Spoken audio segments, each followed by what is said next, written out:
Good evening, everyone, and welcome to the Roseville City Council meeting of July 16th, 2025. I'd like to call the meeting to order and please ask our clerk to read the roll.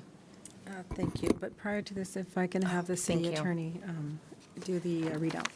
Okay, thank you. Good evening. Before the council meeting, council met in closed session with legal counsel to discuss one piece of anticipated litigation. Under Government Code Section 54956.9D2, council was provided an update by staff and gave direction. There is no reportable action. And for the record, the meeting adjourned at 5:45 p.m. Thank you. Okay, with that, we'll start our roll call. We'll start off with Vice Mayor Elbert. Here. Councilmember Haudashelt. Here. Councilor Mendoza. Here. Councilmember Rakucci. Here. And Mayor Bernasconi. Here, thank you.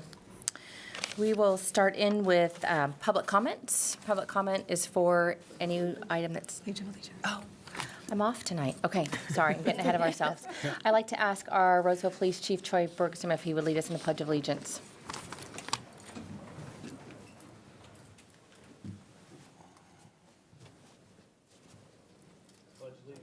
To the flag of the United States of America and to the republic for which it stands, one nation, under God, indivisible, with liberty and justice for all.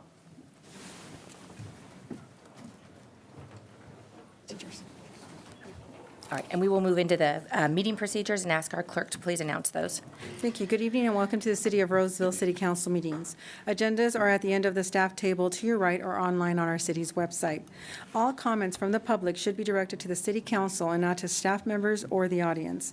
All speakers must speak from the podium as this meeting is being recorded. Non-agenda items. Members of the public may address the City Council regarding any item that is not listed on tonight's agenda and within the subject matter jurisdiction of the City Council. Public comment is limited to 25 minutes, and each speaker will be provided with 3 minutes to state their comments. If the time limitation is reached in the first segment, individuals will have a second opportunity at the end of the meeting just prior to council comments to express their comments as well. The Brown Act does prohibit our City Council from discussing, debating, or taking action on items that are not listed on the agenda. For items that are listed, the Brown Act allows for the public to comment on all items that are listed on tonight's agenda. Speakers will have 5 minutes to provide input and comments should be relevant to the items being considered tonight. Time will be monitored, and once the red light begins to blink at the podium, we ask that the speaker please conclude their comments. The City Council encourages public participation and requests that you please be courteous during the meeting. Refrain from cheering or jeering at comments or actions in any way that may disrupt the process and the conduct of the people's business tonight. Pursuant to the Levine Act, the Vice Mayor Albert has received a contribution from the Gathering Inn, a party participant or agent of an item that's being considered tonight. The amount totaling more than $250 in the previous 12 months. Vice Mayor Albert will recuse herself on participating and consideration of the agenda item number 26 on the agenda tonight. Lastly, if addressing the City Council tonight, please consider stating your name for the record. Again, thank you for your civic participation and for being here with the City of Roseville. Thank you, Carmen.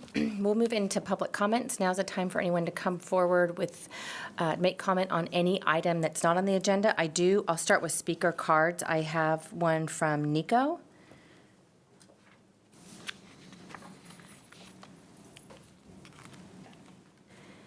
Good evening, and you have, I understand that you filled out cards for other people who aren't here, but I just ask that you try to get your comments in 3 minutes. The one, she's in the hospital because of this exact thing that I'm going to comment on. Yes. And the other, they're both grandmas. The other one lives across the street, and she has to be an antelope babysitting her grandkids tonight.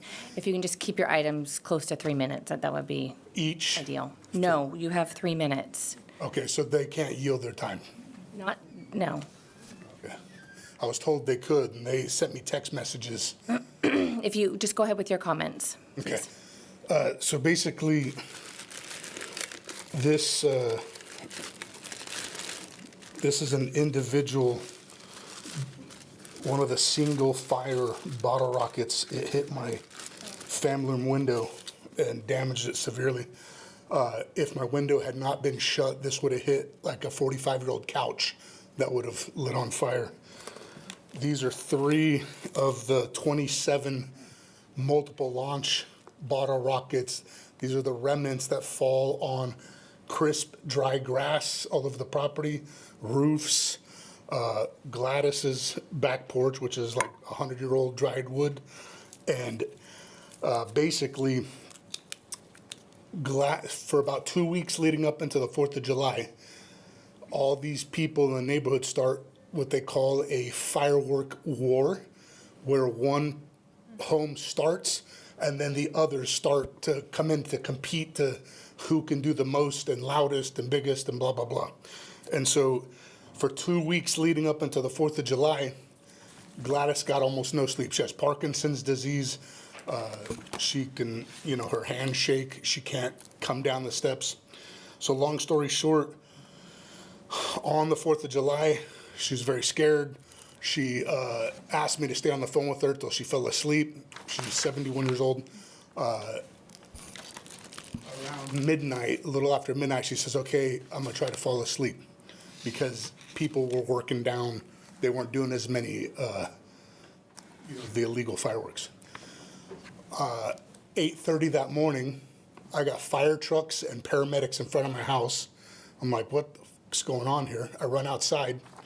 They're carrying her down on a wooden board.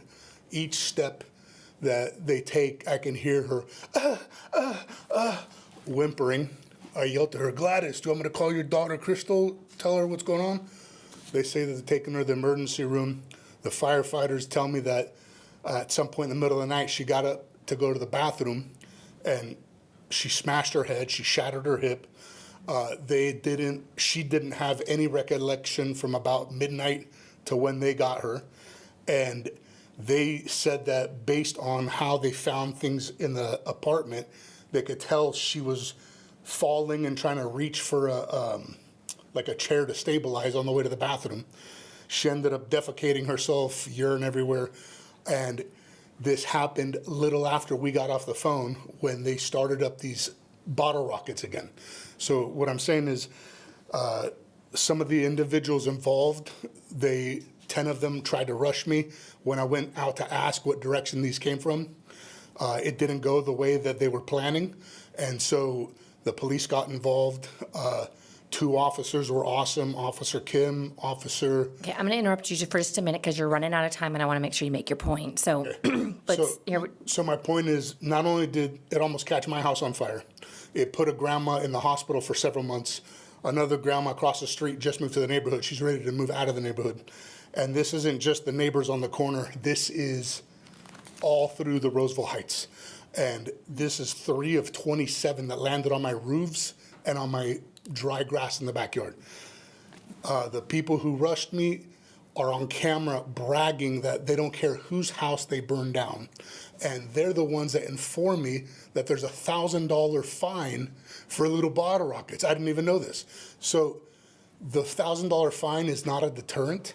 If there could be something more severe, like either jail sentences or perhaps deputizing the citizens that can make maybe a citizen's arrest and defend, what's going on. But this is extreme fire hazards. I don't know if you guys know Sheriff Rick Padilla. I believe he's retired now, but while he lived on Elm Street, the same house burned down twice from illegal bottle rockets. One was while he was a deputy, the other was when he was elected sheriff. He couldn't do nothing about it back then. He was furious because there was no laws in place. Now there's a law in place, but there is not a heavy-handed enough enforcement of that law or enough of a deterrence to keep these people from doing this any longer. They brag that they don't care whose house they burn down. thank you for your comments. We share your concerns. Thank you. Thank you. Officer Mendieta and Officer Kim are awesome. Right, thank you. Yeah, thank you guys. Have a great team. Okay, we have, the next speaker card is Wyatt Decker. Is Wyatt here? Yeah. Good evening.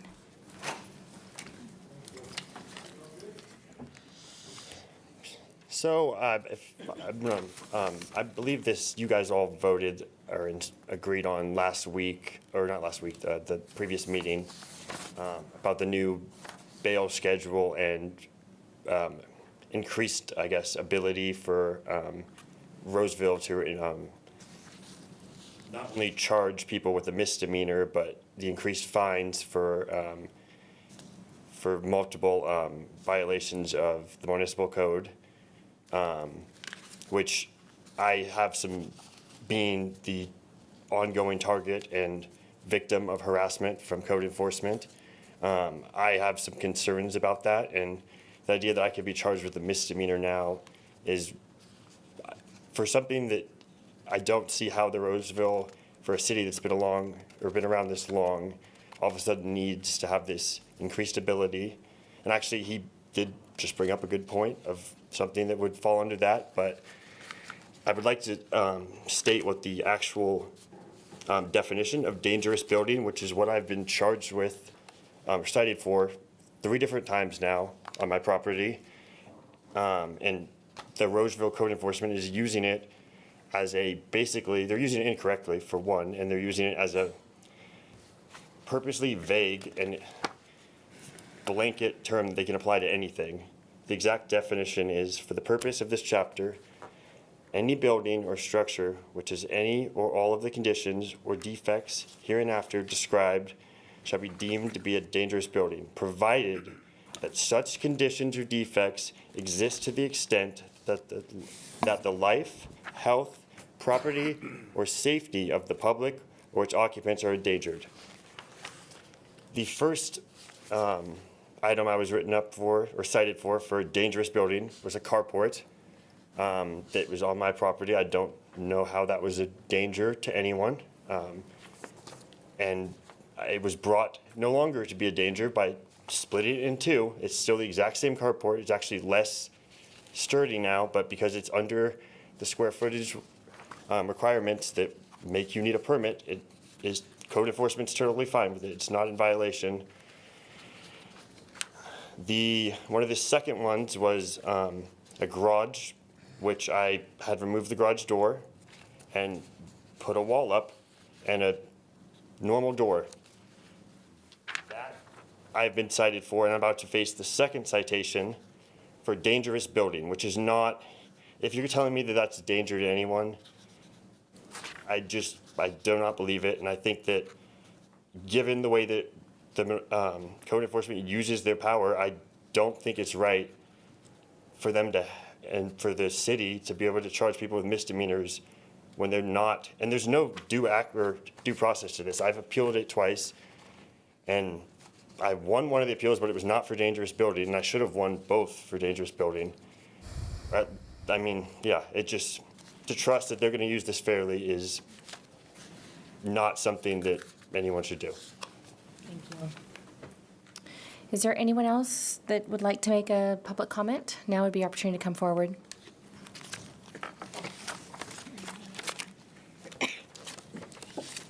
Thanks.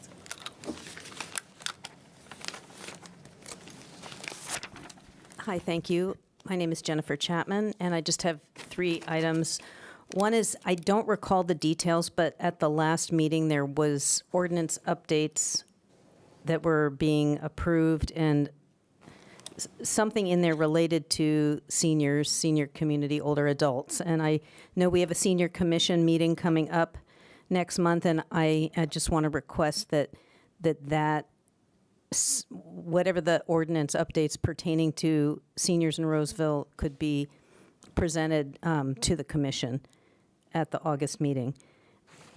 Somewhat related is, again, on Sunrise, we have a really dangerous entry road into an assisted living residential building, and it is that parcel is a Sunrise address. Basically, the driveway that comes off of Sunrise leads right to it, and it is essentially zoned residential, and the miles per hour should be 25 for some zone between Kirby and Coloma. Possibly easiest to just make that whole section, but some zone should be a slow zone. The city did put up a sign that says senior zone after we had a meeting talking about some of these traffic concerns, and appreciate that, but it's not entirely clear message, what that's about, without more traffic mitigation. The other thing about that was we also had requested the sign that says Coloma Way, alerting people that the traffic light up ahead is at Coloma, needs to be on the other side of that entranceway because it looks to many people who are new visiting that they're turning onto Coloma right into that entrance road. And so the request is, for some continued, again, reduced speed zone and signage changes. But lastly, I just wanted to say thank you so much for sending out the card about the Maidu Museum, just to raise awareness about that amazing property and museum and just the archaeological site that's there. It's a really great community resource. There's a great exhibit right now of contemporary Native American art, but there's many great programs there, and that will just encourage more people who don't know. It doesn't have, full-time hours, but that allows people to bring in a guest and have basically two for the price of one admission. I guess if you don't already have something planned, I think just a free day, something related to Native American Heritage Month, associated with November and Thanksgiving would also be great. But thank you for that card. That was great. Thank you so much. Thank you. Is there anyone else who would like to make a public comment on any item that's not on the agenda? Now's your time to come forward. We do have one more at the end of our meeting, so if no one else, I'll close public comment and we will move on. We have one presentation this evening. We have a proclamation for Parks and Recreation Month, which is July 2025. And I believe I'm going to the podium to meet with Jill Geller. Is that right? Yep. Okay. All right. All right. Of course. I figured they're here for you. You want us to put these on now? Is that what you want?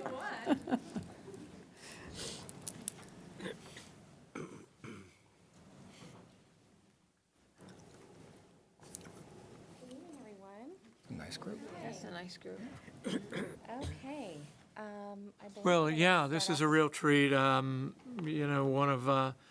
One of the many things that makes Roseville a special place is our parks, recreation, and library. So whereas parks and recreation are an integral part of communities throughout this country, including the city of Roseville, and whereas parks and recreation promote time spent in nature, which positively impacts mental health by increasing cognitive performance and mental well-being, and Whereas Parks and Recreation commit to being a leader in creating a healthy community by providing spaces for popular sports, trails, swimming pools, fitness, and many other activities designed to promote active lifestyles. And whereas Parks and Recreation support economic vitality by partnering with local businesses, increasing property values, expanding the local tax base, attracting tourism, and reducing crime. And Whereas Parks and Recreation create memorable experiences through programs for adults and children, ranging from sports to enrichment activities, youth development, senior fab programs, fitness, and many other community events.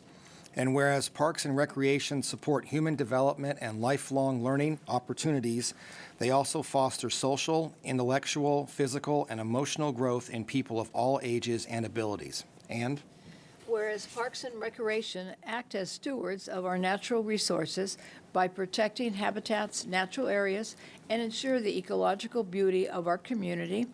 And whereas Parks and Recreation foster social cohesiveness by celebrating diversity, providing spaces to come together peacefully, modeling compassion, promoting social equity, and ensuring all people have access to its benefits. And whereas Parks and Recreation strengthen community identity by providing facilities and services that reflect and celebrate community character, heritage, culture, and history. And whereas Roseville recognizes the benefits derived from parks and recreation resources making life better for all residents. You always say that, Jill. So as the mayor of the city of Roseville, on behalf of the city council, I proclaim July 2025 as Parks and Recreation Month and urge all residents to visit and enjoy Roseville's recreation facilities, parks, trails, and natural areas. Congratulations.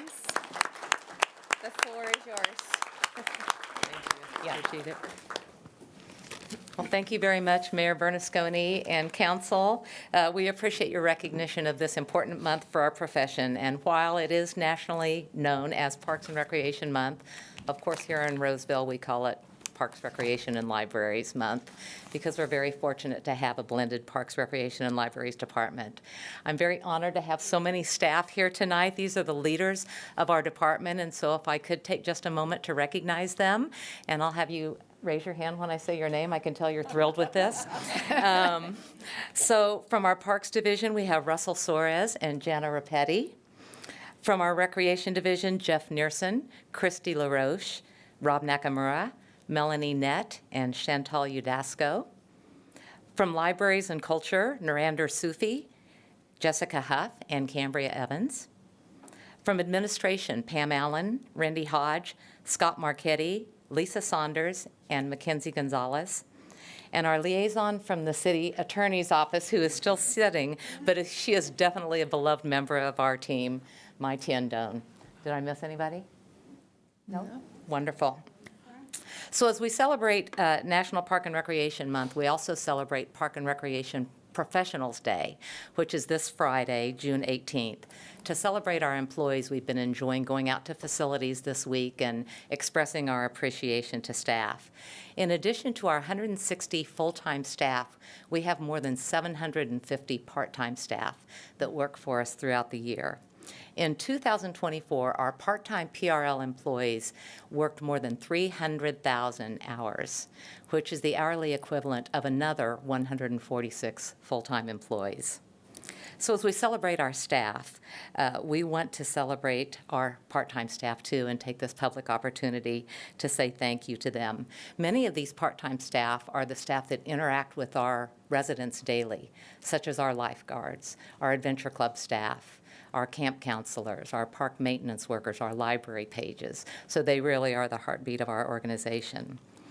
We're so grateful for the confidence that you have in PRL. 2025 is really a banner year for our organization. I'll mention a few highlights that you're all aware of. The opening of the disc golf course at Denio Park, the beautification of Weber Park and that all-new park, the reopening of the all-new Johnson Pool. Later this year, we'll be opening the soccer complex. We finally achieved our longtime goal of becoming accredited, even though it's not official, until September at the national conference. And we're a national gold medal finalist for the 4th consecutive year. All of those things don't happen by accident. They happen because of your leadership, because of Dom's leadership and his great city managers team, and because of the hard work of these people behind me and the hundreds of people who aren't here tonight. So all this to say, thank you very much for your proclamation recognizing this month. We are very honored to work for the city of Roseville. Thank you. Can we get a picture? Jill wants a picture, so maybe we just stay behind and you all get in front of us? Okay, all right, let's do it. Megan's got it. Okay. We're going to have to move over a little bit. I think we'll stay here. Yeah, Let's stay here, yes. Are we standing? Standing? Okay, let's stand. Whoa, I just checked the back of the shirt out. That's awesome. Is it offensive? Okay,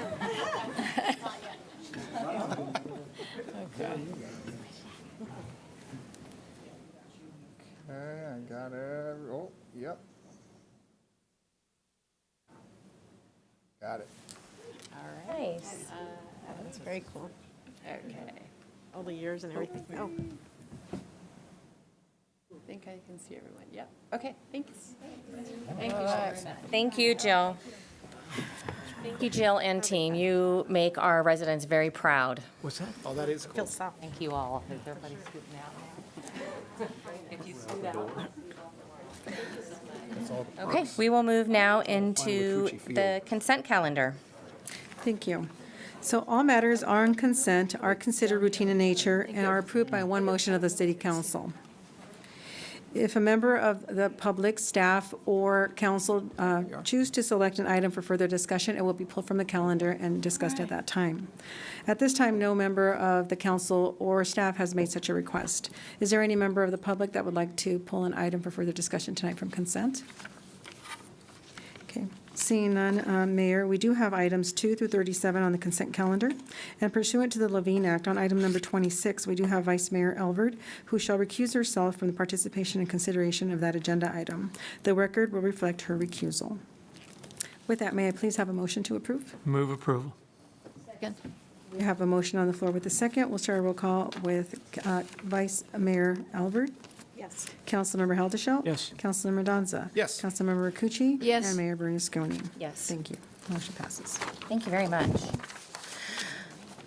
Okay, we will move into item 38, which is Roseville Municipal Code Update, Electric Zero Emission Public Transit Time of Use Rate. I'll open the public hearing and turn it over to staff for the presentation.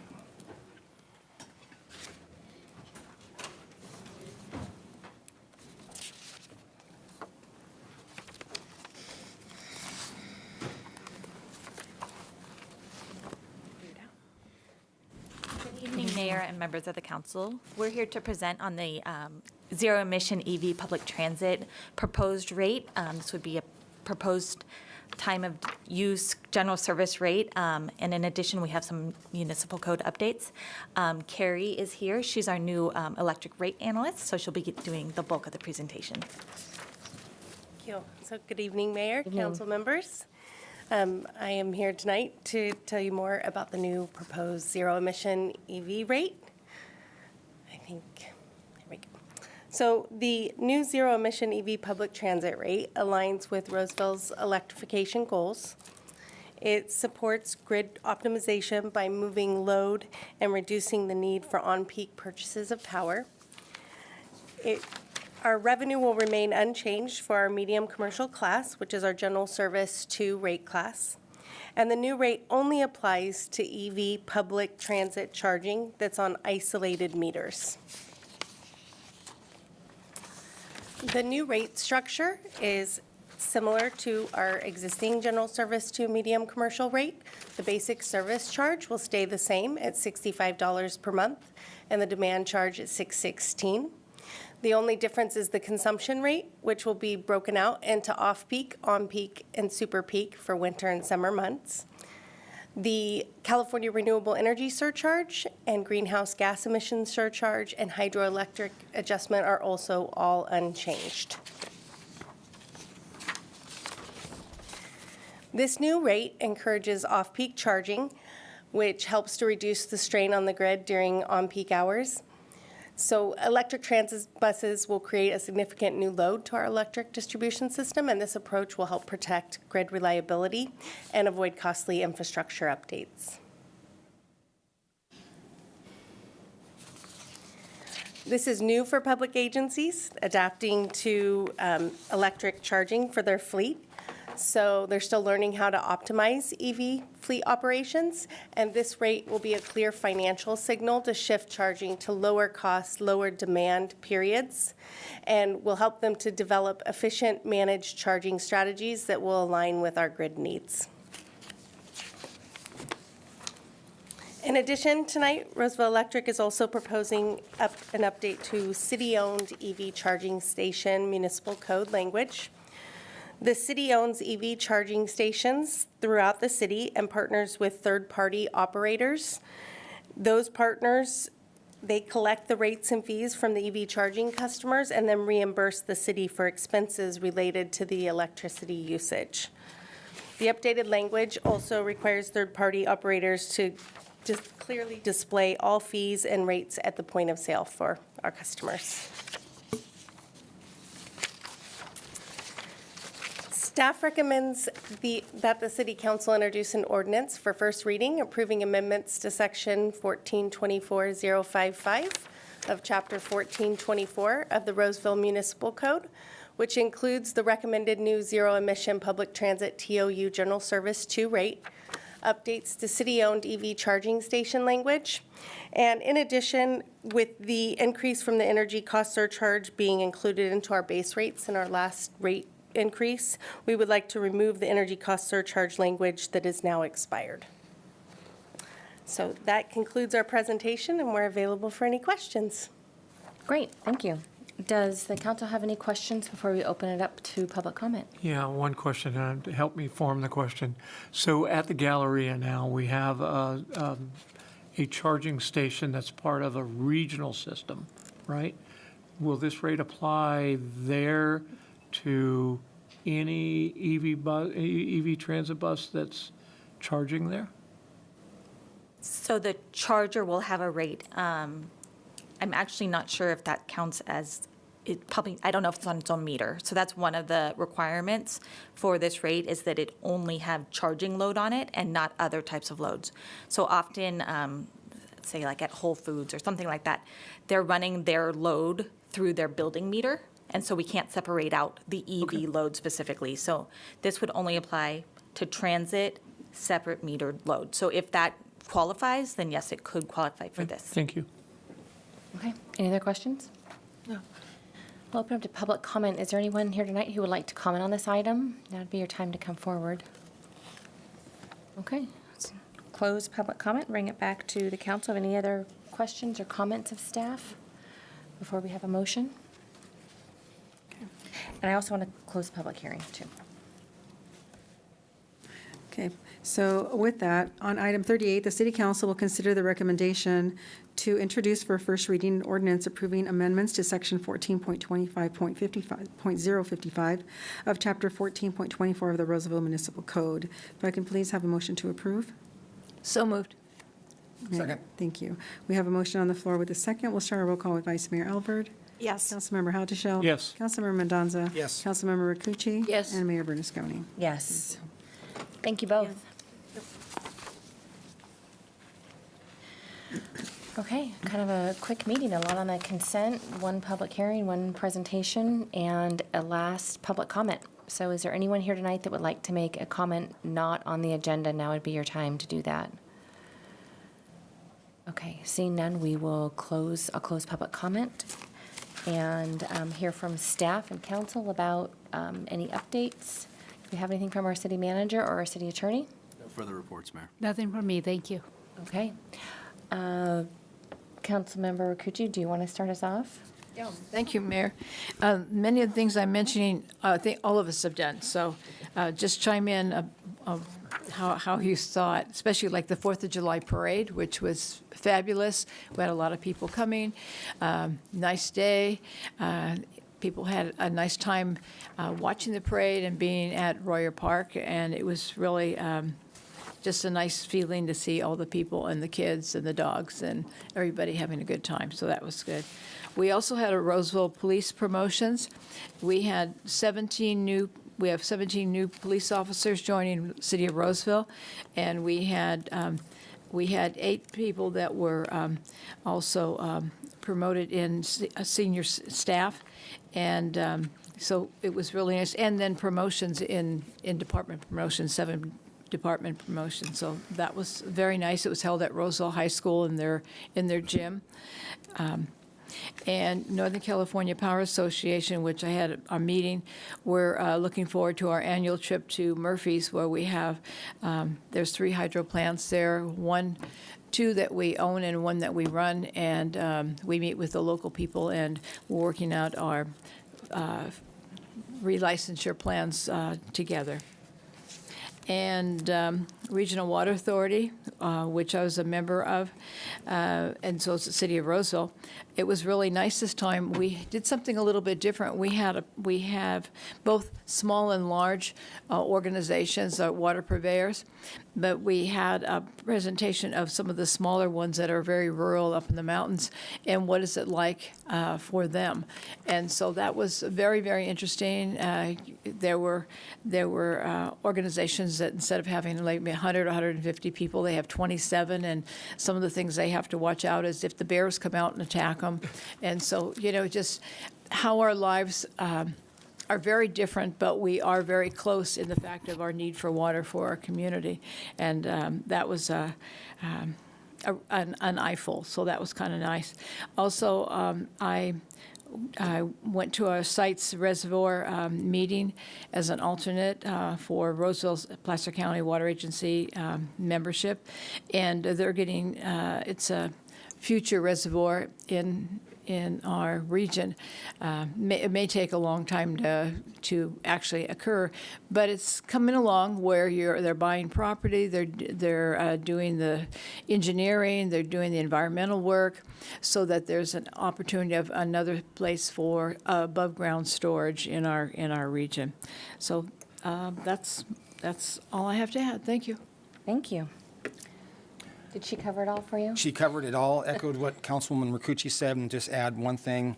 I had the opportunity, along with other council members, to meet with staff concerning our corridor improvements and the long-range plan for that, and it's very exciting to hear that that's moving along and some of the great ideas that might be framing our corridors and making those a lot better and much improved over the next couple years. So just wanted to add that. Thank you, Mayor. Thank you. Vice Mayor Albert? Gosh, I don't think I have much to add. I would just maybe piggyback on 4th of July. I just want to appreciate our public safety I know it's a long day coming out, starting with the run and then the parade and then all of kind of the community coming together with their own celebrations and trying to keep the community safe. So I just want to say thank you to our police and fire department for their hard work around that. Speaking of hard work, Councilmember Rakucci, Mayor Bernasconi, and now myself have served at various times on the Western Placer Waste Management Authority. So on July 1st, the new system, the state-of-the-art system, began operation. They're offering tours, so I'd encourage you to go out and take a tour of the facility. They're going to ramp up, and they're going to get those waste reduction goals, that equipment. I think it's only one of two in the western United States. The city manager can correct me if I'm embellishing, but anyway, so it's up and running, so thanks. That's it. Amazing. Well, considering all of our committee work and all of the events that my colleagues have laid out over the last few weeks, a few quick things to add that I attended and represented our city council on as our Rockland State of the City. I went and supported our sister city. Mayor Joe Gallardo gave that speech. Vice Mayor Albert and I attended the truck push-in. We have a new fire truck in service. It took about 4 years to get, but that is at Station 8, which is by, I always say kind of by the new Nugget, but the Campus Oaks. And we're very fortunate to have that in our community. Several grand openings that we have attended, the Lucy Salon here in downtown Roseville, the new Zivar Apartments, which is the mixed-use housing also at the same corner of Vernon and Lincoln, Fleming's new steakhouse, and as of today, the Nespresso store, if any of you are coffee fanatics, and the mall, and that is their first store in the United States, and they chose Roseville, and we hear that many times about when businesses come to California or even the U.S., they choose Roseville. So we're very happy about that. And then a groundbreaking that I attended this morning is the Primrose Preschool that will be also on the Campus Oaks a parcel, which is just surrounded by residential and much-needed quality daycare and early education. Today, I also attended the Roseville Leadership. They unveiled a time capsule from the year 2000.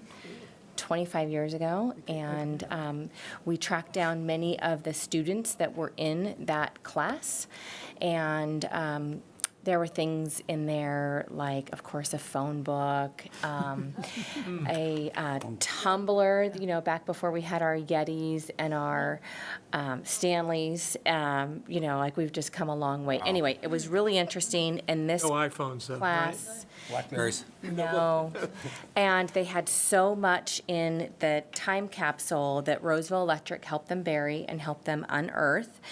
And it was very interesting. Marcus LaDuca, who was the chamber president at that time, gave us probably a 5 or 10 minute kind of history of what we were going through at that time in the year 2000. We were out of the recession. We were waiting for the mall to open. And I made some comments about what our population was back in 2000. It was 80,000. And 25 years later, we have doubled that, and we have doubled our housing units. So just kind of gave a perspective. And so many of the folks who have taken the leadership class and were a part of that class are still around and engaged. And I should also say that if anyone is interested in signing up for the Roseville Leadership Class, which is about a 9-month program, meets once a month, the deadline to apply for that is this Friday, July 18th. I would encourage people who live in Roseville, work in Roseville, love Roseville to apply for it, and more information is available on the Roseville Area Chamber's website. And just a reminder that our Roseville State of the City speech, which I will be giving, will be at Denio's August 27th. The speech will be at 9. I think we have a breakfast at 7:30 that's hosted by the chamber. Plans are underway for that, but we will be acknowledging many of the legacy businesses in our community, and there's many of them. The Roseville Press Tribune is over 100 years old. You have Denio's that's 80 years old, and so many of them that we have sought out, and they will be a part of that festivities. And so more information for that is also available on the Roseville Area Chamber's website. So with that, unless anyone else has any other comments, I will adjourn the meeting and see you all back here August 6th at 6 p.m. Thank you all for being here.